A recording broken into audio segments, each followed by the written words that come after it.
Atendernos esta entrevista y justamente no hemos tenido una entrevista luego del último proceso de elecciones y queremos conocer las impresiones suyas, la valoración, el análisis que ustedes hayan hecho en este último proceso de elecciones, sobre todo aquí en la provincia de Cotopaxi, donde se esperaba mucho más luego de la alianza firmada con el movimiento Pachacuti, luego del apoyo brindado también de Leonidas Issa hacia la candidatura de Luisa González. Bueno, nosotros sabíamos en todo momento que esa alianza no era endosar todos los votos del movimiento indígena o de Pachacutic, entendiendo que no todo el movimiento indígena es Pachacutic, y sabiendo además que la provincia no de ahora, sino que de hace algún tiempo hay una ruptura y un fraccionamiento en todo lo que es el movimiento indígena. Por lo tanto, nosotros sabíamos que a pesar de esa alianza que fue pública y que por supuesto ahondaba en la necesidad de poder encontrar puntos de unidad, puntos de inflexión entre los diferentes sectores que nos permitan promover un proyecto de país, un proyecto político que no necesariamente tenía que ver solo con la Revolución Ciudadana, sino con todo lo que queríamos lograr, digamos, como país. Entendiendo esto, nosotros sabíamos que era complicado endosar automáticamente todos los votos. Trabajamos en territorio, hubo una coordinación muy importante por parte de nuestro jefe de campaña provincial, por parte de las coordinaciones y las estructuras en cada uno de los territorios.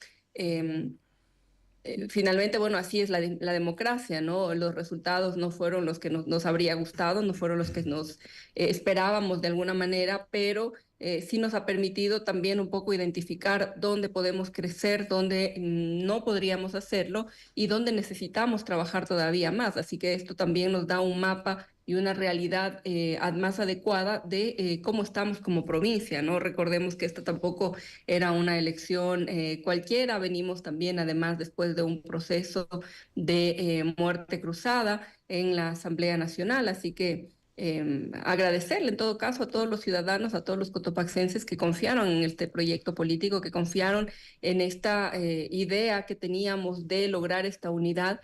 En este momento creo que hace falta pensar también en eso desde todos los sectores. Ha habido demasiada confrontación a nivel nacional, una confrontación que no le hace bien absolutamente a nadie y creo que es momento de que todos tendamos de alguna manera puentes para que sobre todo podamos dar soluciones a los problemas que tiene la ciudadanía, que esos no esperan independientemente de quién esté en el gobierno o no. Asambleísta, buenos días, Jorge le saluda.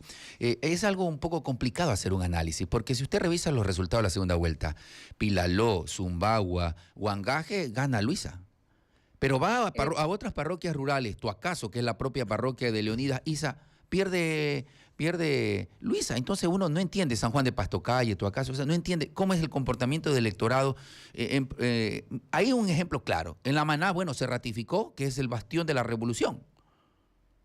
Jorge, ¿cómo está? Buenos días. Sí, en efecto, no es, por eso decía yo, no es que se endosan automáticamente los votos de Leonidas Issa o del movimiento indígena o de Pachacuti, porque incluso al interior de estas organizaciones hay mucha fractura, hay mucho fraccionamiento. Sin embargo, lo que sí nos ha permitido estas elecciones es tener mucho más claro cuáles son nuestros fortines, por así decirlo, ¿no? Zumbagua siempre ha sido un territorio que ha apoyado a la Revolución Ciudadana, Pilaló y algunas otras parroquias que usted ha hecho mención. Nuestro talón de Aquiles sigue siendo la zona urbano marginal de cada uno de los cantones. Y cuando me refiero a urbano marginal, me refiero a parroquias que siguen siendo parroquias rurales, pero que tienen mucha población urbana también, ¿no? Dígase La Matriz, dígase parroquias como las que usted acaba de mencionar. Entonces, eso también nos permite a nosotros tener una lectura más clara de hacia dónde tenemos nosotros que ir apuntando, de eso, hacia dónde tenemos que trabajar, de dónde está reafirma, digamos, dónde está nuestro capital político. En la primera vuelta fue distinto, teníamos un candidato presidencial, además de la propia provincia, una provincia donde el movimiento indígena es bastante fuerte. Eso también tenía otras lecturas, otros resultados, pero los resultados que hemos tenido ahora en la segunda vuelta son básicamente, fundamentalmente, los mismos resultados que tuvimos en las elecciones anteriores en la segunda vuelta. Hemos crecido un poco, pero ese, digamos, es nuestro electorado aquí en la provincia. Por eso le decía que nos obliga a pensar también en formas nuevas o más efectivas de poder llegar hacia ese sector que podría votar por nosotros y que por la razón que fuera no lo ha hecho en este momento. Asambleísta, bueno, se ha hecho ya una valoración, ustedes a la interna seguirán conversando sobre errores que quizás se cometieron en el tema del proceso de elecciones. Ninguna elección es perfecta, siempre hay cambios y lo importante es reconocer quizá algunas falencias y repotenciarlo, quizá, bueno, ustedes ya lo harán a lo interno. Pero ahora se viene una situación dentro de la Asamblea Nacional. Ya hubo una renuncia de un asambleísta de Revolución Ciudadana, se especula que por ahí habrían 8 o 9 asambleístas electos de la Revolución Ciudadana también que estarían dejando la bancada, a pesar de que ustedes firmaron la semana anterior un manifiesto de lealtad y convicción. Y bueno, es lo que se dice, ¿no? También se dice que hay legisladores de otras bancadas que han tenido acercamientos. Creo que en este momento, como digo, lo más importante es poder pensar en cómo vamos a avanzar, en cómo vamos a ir hacia adelante como proyecto político, como país. Sin dudas habrá que esperar el paso de los días para ver qué ocurre finalmente. Este periodo legislativo está en vigencia todavía, nosotros no hemos dejado de trabajar. El día de ayer sesionamos en el pleno, hoy tenemos comisiones, mañana tenemos plenos. Hay que ir cerrando algunos temas en las comisiones, por ejemplo, que tienen plazos de fenecer, que deberemos además dejar listos para que en el próximo periodo quienes estén en las comisiones, indiferentemente de las que éstas sean, puedan tener toda la información para poder trabajar y que no nos pase lo que nos pasó después de la muerte cruzada, que llegamos a las comisiones y no había ni siquiera archivos respecto de la información o de la continuidad de los proyectos de ley y de los trámites que había que darles en cada una de las comisiones. Entonces, desde la presidencia de la Asamblea se han puesto un plazo para que tanto las secretarías y prosecretarías de las comisiones entreguen la información, pero que también cada una de las comisiones entreguen el archivo, tanto en físico como digital, para que quede todo, digamos, revisado, para que quede todo en orden y podamos arrancar el próximo periodo en las diferentes comisiones y avanzar con el trabajo legislativo. Yo retomo el tema del análisis. Asambleísta, en La Maná, que es el bastión, en la primera vuelta se sacó 6.000 votos de diferencia.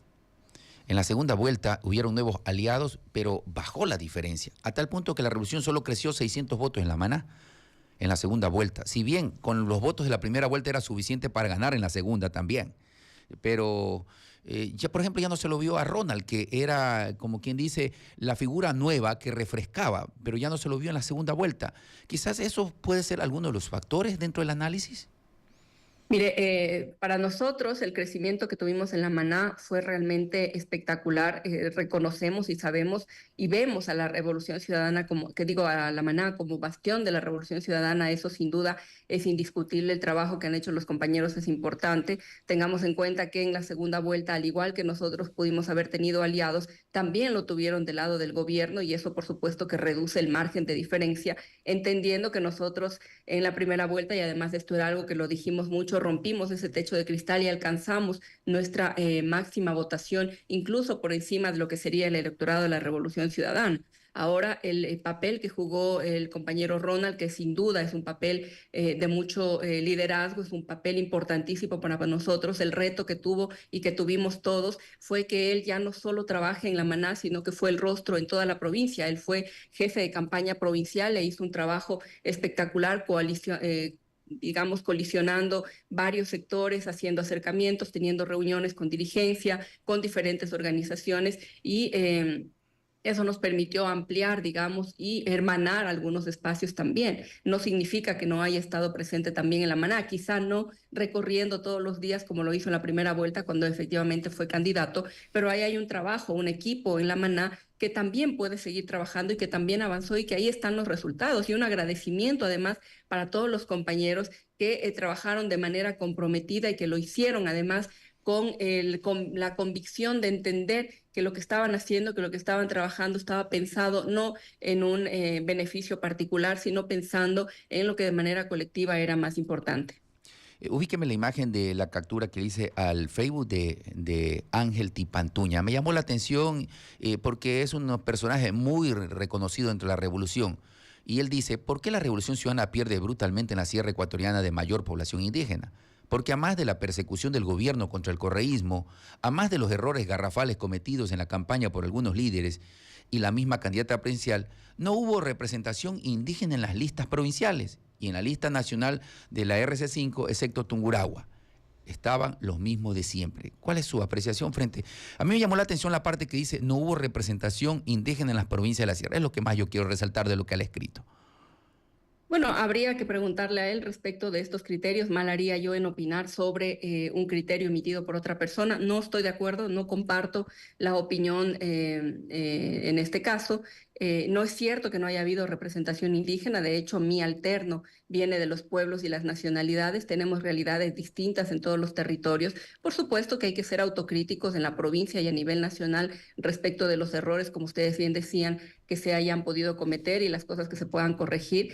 Pero es fácil no echarle la culpa a otros o lavarse las manos cuando los resultados no son los que uno espera. Uno tiene que asumir lo que viene, uno tiene que asumir la responsabilidad que a uno le corresponde, uno tiene que corregir también los errores y mirar hacia adelante, ¿no? Yo insisto que en este momento lo que debe unirnos a todos, independientemente de la postura política que podamos tener, es el país. La situación en la que estamos no es fácil. El gobierno del señor Noboa tampoco lo va a tener tan sencillo. Ojalá cumpla todas las promesas que ha hecho, ojalá le dé respuestas a todos los ciudadanos, pero a nosotros nos corresponde ahora también trabajar desde nuestro espacio para de alguna manera apoyar o aportar para que ese cambio que necesitamos en el momento sea en el país en este momento sea efectivo y sea real y se pueda concretar en cosas visibles, en cosas tangibles que la gente pueda tener como respuesta, ¿no?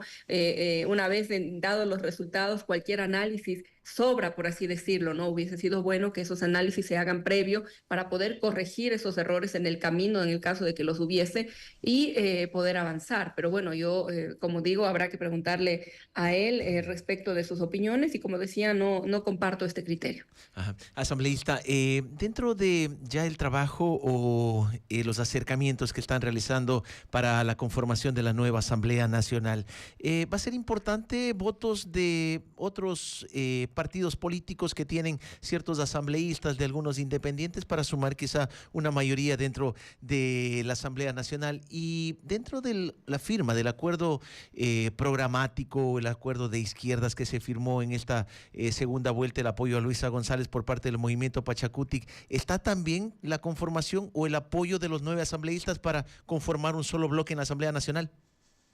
Ninguna de las fuerzas políticas o de las mayores fuerzas políticas ahora mismo en la Asamblea tiene mayoría por sí sola y eso obliga a que podamos entrar en un proceso de diálogo con todos los sectores. No hay nada escrito sobre, sobre piedra con ninguna de las organizaciones, ni en este caso con Pachacuti, que está representado en la Asamblea Nacional con estos 9 legisladores, ¿no? Han habido, entiendo, acercamientos por nuestra parte, también acercamientos por parte del gobierno, pero todavía hay que ir conversando, ¿no? Todavía nada está cerrado, todavía nada está concretado, a pesar de que ya queda poco tiempo para la instalación de la Asamblea Nacional. También está en marcha la organización de la posesión para el 24 de mayo, para quien será el nuevo gobierno. Así que estos son temas que hay que irlos resolviendo todavía en el camino, que hay que ir todavía conversándolos. ¿Podrían darle la presidencia a Pachacuti para ser mayoría? Todo es posible en este momento, ¿no? Es posible que pueda ser alguien de Pachacuti, que es posible que pueda ser alguien del partido de gobierno, puede ser posible que sea alguien de la Revolución Ciudadana o que sea alguien independiente e incluso del Partido Social Cristiano. En este escenario en el que estamos en este momento todo es posible, por eso digo, siguen los acercamientos, siguen las conversaciones y hasta el final yo creo que no estará definido del todo cuál será, digamos, la próxima administración al frente de la Asamblea Nacional. ¿Qué pasa con Raúl Chávez y los asambleístas de Reto, también la organización política que se sumó al apoyo de Revolución Ciudadana y llegaron en alianza y en bloque a este proceso de elecciones. Se dicen que son 14 los de Reto. Ellos siguen, los compañeros que son de Reto, digamos, que formaron parte dentro de la alianza, siguen participando de nuestras reuniones, siguen estando con nosotros, siguen estando trabajando, digamos, así que no ha habido ahí un distanciamiento, ¿no? Nosotros también seremos muy respetuosos de la postura que tenga cada uno de los compañeros y de la postura que tengan quienes son nuestros aliados, esperando que, como digo, todos sean o todo vaya encaminado en función de lo que es un proyecto de país. Ahora, el tema de la salida de la asambleísta de Los Ríos, Mónica Salazar. ¿Cómo lo vieron ustedes? Que son compañeras porque ya vienen de un proceso, ¿no? Llamó la atención y esto, sí, llamó la atención mucho porque ella fue parte activa de un largo proceso y ahora dice que va a armar su propio movimiento en la provincia de Los Ríos. Pero ¿cómo lo vieron al interior de la bancada actual y de la que viene? Bueno, con sorpresa, ¿no? Ella ha expuesto sus motivos. No estoy del todo de acuerdo con lo que ella ahí plantea, pero al final es una decisión de ella. No hemos podido hablar, no hemos podido conversar. El día de ayer que tuvimos pleno no estuvo en el pleno. Por lo tanto, poco más podría decirle respecto de esto, ¿no? Ella, creo además que ella venía de un proceso, como ustedes bien dicen, largo dentro del movimiento, largo dentro del proyecto político. Ella venía ya de ser autoridad, si bien es cierto, ella en un inicio o cuando fue alcaldesa por parte de otra organización política, pero siempre ha estado muy activa, ¿no? Yo en realidad no he podido conversar con ella, no hemos hablado. Aún, como digo, ayer que tuvimos pleno presencial no estuvo en el pleno, así que esperamos que podamos tener alguna conversación, no solo yo, sino el resto de los compañeros, para entender de mejor manera qué fue lo que ocurrió ahí. Asambleísta, señalan que a Luisa González ahora la han dejado sola con el tema de los reclamos y las impugnaciones que podría presentar luego de oficializar los resultados del Consejo Nacional Electoral. Y dentro, unos de aquellos fueron los representantes de varias ciudades. Primero, Pavel Muñoz manifestó que el día 13 de abril no sabía lo que se iba a pronunciar en esa declaratoria de Luisa González, que se sorprendió las declaraciones. Luego también el alcalde de Guayaquil inmediatamente reconoció los resultados del Consejo Nacional Electoral. ¿Es verdad a Luisa González la están dejando sola ahora en los reclamos por el tema del fraude?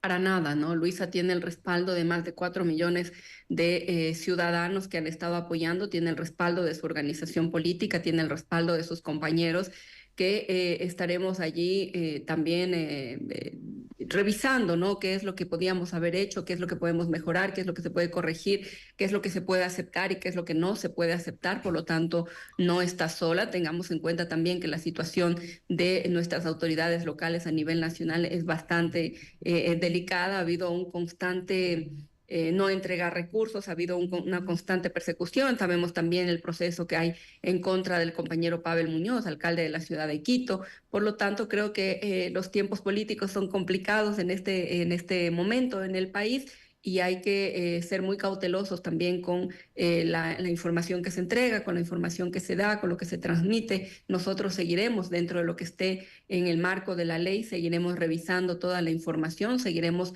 revisando también las actas. Se han solicitado reconteo en varias provincias del país, en algunas hay irregularidades, en otras no, pero finalmente lo que nos interesa es que haya claridad absoluta sobre el proceso electoral y que no quede la más mínima duda respecto de los resultados, y eso no solo por nosotros como organización política, sino por la salud de la democracia en el país, sino también por la transparencia, no solo para este proceso electoral, sino para los procesos electorales que vendrán en el futuro.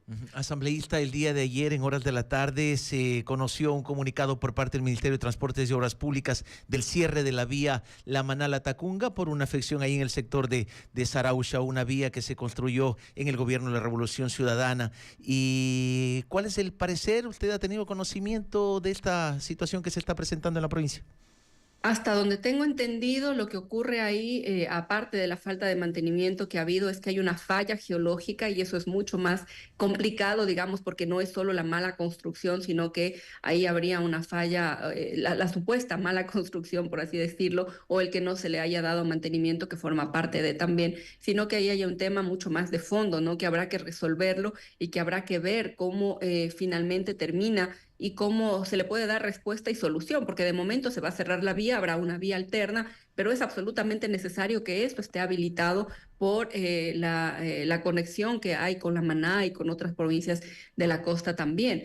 Pero creo que ahí hace falta una atención y una intervención oportuna, tanto por parte del ministerio como por parte de la prefectura. Ayer entiendo que ya estuvieron en el sitio y que estuvieron revisando también cuáles Asambleísta. podrían ser las posibles soluciones que se les puedan dar, ¿no? Pero son temas que no hay que tratarlos con mucha ligereza, sino que hay que hacerlo de manera responsable y sobre todo que sea cuidadoso y que sea duradero, ¿no? Y que pueda Asambleísta, dar realmente soluciones. yo quiero solicitarle como un ciudadano más de Cotopaxi. Realmente que tenemos un abandono total del Ministerio de Transporte y Obras Públicas. Y lo digo sin ningún temor a nada. O sea, hay un abandono total del Ministerio de Transporte y Obras Públicas. Para darle un ejemplo de lo que le estoy sosteniendo, es que se limpien los derrumbes con carretilla en esta época. Entonces, yo lo que le quiero pedir a usted como asambleísta y a todas las autoridades que nos representan, exhortar al Ministerio de Transporte y Obras Públicas, no solo que lo diga, sino que lo haga, que se vea. Porque aquí está la vía La Maná Valencia. Seguimos en lo mismo.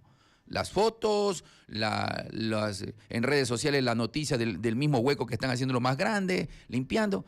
Pero usted como autoridad sí lo puede hacer. Un exhorto para que, por favor, se atienda el tema vial de Cotopaxi, que somos la vía alterna de Santo Domingo a Loa.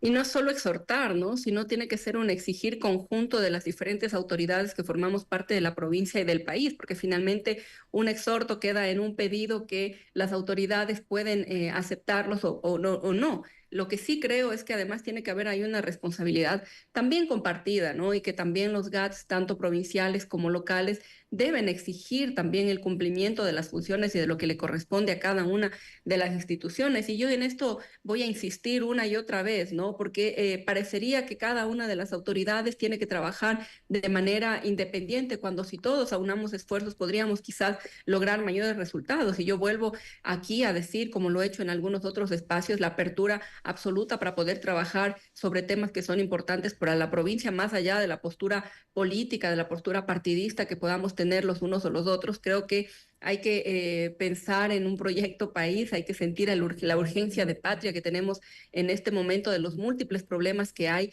por resolver y que hay que hacerlo. Y al final del día ya, bueno, terminaron las elecciones, terminó el proceso electoral, ahora lo que toca es trabajar de manera coordinada, de manera conjunta para darle respuesta a estos temas. Pero en efecto, lo que ocurre con el Ministerio de Transporte es realmente preocupante, ¿no? Porque nosotros vemos lo que ocurre en nuestra provincia, pero esa realidad se traslada al resto del país. No hay vía, no hay carretera por la que vayamos, que no haga falta darle mantenimiento. Hay un descuido total por parte del Estado. Ojalá, como digo, ahora que ya ha pasado todo este proceso electoral, los ministros y las autoridades se pongan a trabajar y hagan lo que les corresponde.